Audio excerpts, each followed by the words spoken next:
Chers compatriotes, par la grâce de Dieu, j'ai le privilège insigne de m'adresser à vous ce soir en cette occasion solennelle qui représente la date anniversaire de notre accession à l'indépendance nationale, le 22 septembre 1960. 22 septembre 1960, 22 septembre 2020, 60 ans qu'avec ses compagnons, le grand homme d'État, nationaliste convaincu, le président Modibo Keïta a proclamé l'indépendance de la République du Mali. C'est une fête de mémoire et d'espoir, mémoire des sacrifices consentis par les pères fondateurs ainsi que les idéaux dont ils étaient porteurs, et espoir de lendemain meilleur pour que les générations futures soient fières de notre héritage que nous leur laisserons. Notre sentiment de reconnaissance envers nos valeureux devanciers doit alors être permanent et nous devons faire en foi notre capacité à assumer notre destin. Chers compatriotes, notre chère patrie est à la croisée des chemins et confrontée à des défis multiples. 60 ans d'indépendance, que des chemins parcourus, que des progrès réalisés, des moments d'incertitude, de doute, d'interrogation et des moments moins glorieux. De l'Empire du Mali au Mali actuel, en passant par la Fédération du Mali et plus récemment le Soudan, que des péripéties, pour autant notre volonté de vivre en commun n'a jamais été prise à défaut.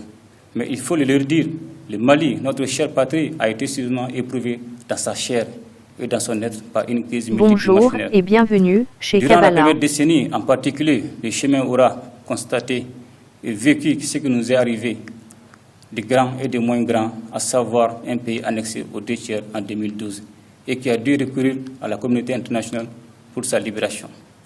En 2020 encore, l'insécurité prévaut sur une large partie du territoire national. Les forces de défense et de sécurité se battent avec bravoure, mais les guerres asymétriques, nous le savons tous, se gagnent difficilement et se gagnent avec le temps, dans la détermination et dans la résilience.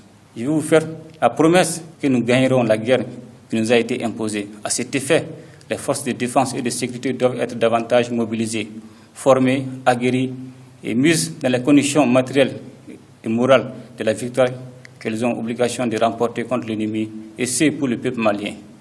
Les mois à venir doivent être des mois de résultats et d'engagement décisifs pour que le Mali recouvre rapidement toute sa sécurité sur tout son territoire. Les forces de défense et de sécurité répondent et répondront Bonjour avec et vaillance bienvenue en tout chez lieu à Kabbalah. l'appel du Mali.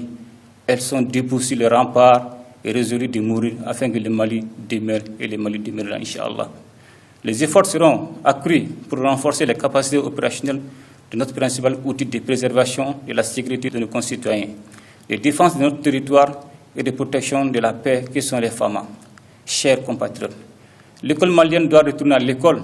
Il faut que par le recrutement massif des filles et des garçons, elle relève les défis de la lutte contre l'illettrisme.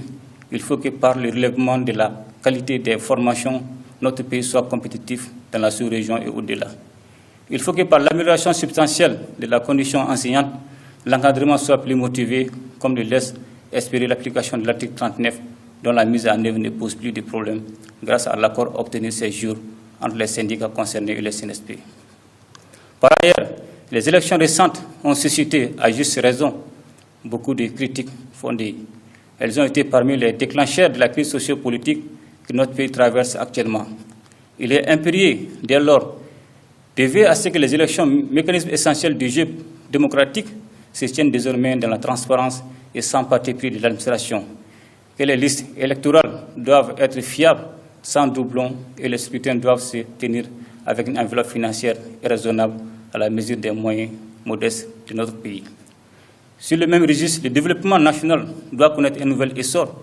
Il est indispensable que nos routes soient praticables et dignes d'un pays fier et que les populations aient plus accès à l'eau, à l'électricité, à la nourriture, à la santé. Et pour cela, il est indispensable que les gouvernants fassent en sorte que l'impunité soit définitivement enrayée et que la corruption soit combattue sans concession et que les Maliens soient égaux en droit et que la loi soit appliquée à tous sans favoritisme. Je suis pour ma part convaincu que la justice jouera pleinement sa partition dans la reconstruction du Mali nouveau. Chers compatriotes, pour toutes ces raisons, plaçons cette fête sous le signe d'un nouveau départ, d'une nouvelle opportunité que nous nous donnons pour faire grandir le Mali dans la confiance, la cohésion sociale retrouvée et dans la solidarité. Le changement, c'est maintenant. Amorcer le changement n'est plus une faculté, encore moins une option parmi tant d'autres. Il est de nos jours une nécessité vitale et existentielle. Le développement et le salut de notre pays passent impérativement par un changement profond de notre manière d'agir, une rupture avec nos méthodes habituelles de gestion, une mutation profonde de nos rapports à la chose publique et un changement de mentalité. Sans sacrifice, le changement tant souhaité et escompté ne sera qu'un vain pied, un vain mot. Il passe par la lutte implacable contre la mauvaise gouvernance et l'impunité. C'est un devoir impérieux d'initier toutes les actions appropriées en vue d'inverser la tendance et de construire un Mali nouveau. Chers compatriotes, l'action du CNSP le 18 août dernier n'est pas le résultat de l'aventurisme pour faire une incursion dans la vie publique politique. Elle est la résultante du pourrissement de la situation sociopolitique persistante dont l'acuité mettait en mal le tissu social. Les hommes qui forment le Comité national pour le salut du peuple sont les enfants de cette nation, acquis à ses valeurs, capables, comme chaque Malien doit pouvoir le faire, se sacrifier pour l'intérêt général. Venu en ce moment de notre histoire, dans le contexte de graves crises sociopolitiques que tout le pays a vécues, le CNSP ne se trompe pas d'enjeu. Il est parfaitement conscient que le Mali doit s'imposer à nous tous et que le Mali est au-dessus de nous tous. Et que chacune de nos décisions, chacune de nos actions doit être guidée par la volonté de mieux servir ce pays. Notre intervention avait pour but d'éviter à notre pays de sombrer dans la profondeur d'une crise qui l'a fortement marqué ces dernières années. Chers compatriotes, nous travaillerons à ce que nul ne puisse impunément s'enrichir au détriment de l'État et des citoyens. Nos institutions ne serviront plus de refuge à ceux qui cherchent au moyen de certains mécanismes à se soustraire à l'action de la justice, dévoyant ainsi l'immunité de ses finalités. Je vous donne l'assurance, mes chers compatriotes, qu'à la faveur des réformes majeures envisagées, l'immunité ne sera plus un obstacle juridique aux poursuites judiciaires en matière de délinquance financière et économique. Chers compatriotes, la réconciliation est une nécessité pour notre avenir commun. Cette communauté de destin nous impose de transcender nos considérations personnelles, subjectives et partisanes.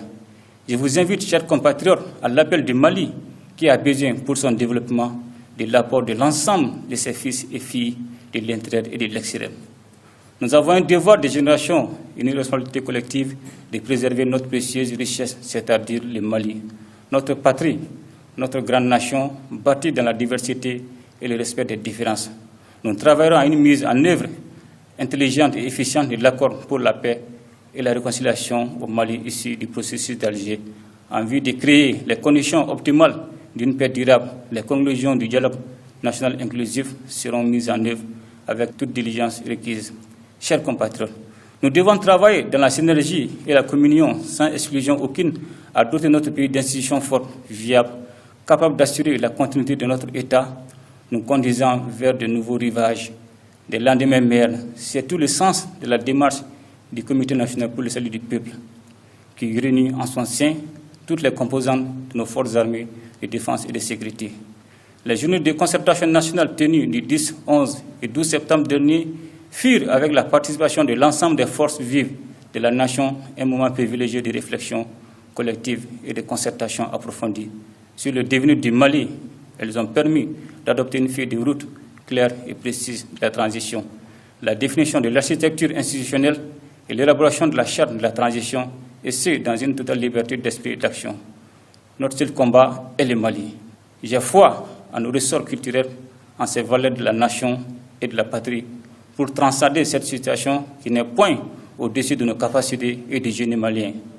Chers compatriotes, je me réjouis de l'issue du sommet extraordinaire de la CEDEAO consacré à notre pays, auquel nous avons été invités à participer à Accra le 15 septembre dernier. Il a été l'occasion d'exposer l'agenda du Mali et sa démarche vers un destin démocratique et inclusif. C'est le lieu de remercier nos partenaires de la CEDEAO et de l'ensemble de la communauté internationale pour leur engagement à nos côtés et leur soutien si précieux. Je suis très heureux d'annoncer au peuple le choix de M. Bandao comme président de la transition et le colonel Assimi Goïta comme vice-président de la transition par un collège réuni ce lundi 21 septembre 2020. Bonne fête d'indépendance à toutes et à tous dans un Mali paisible et uni. Vive la République, vive le Mali, et Dieu protège le Mali.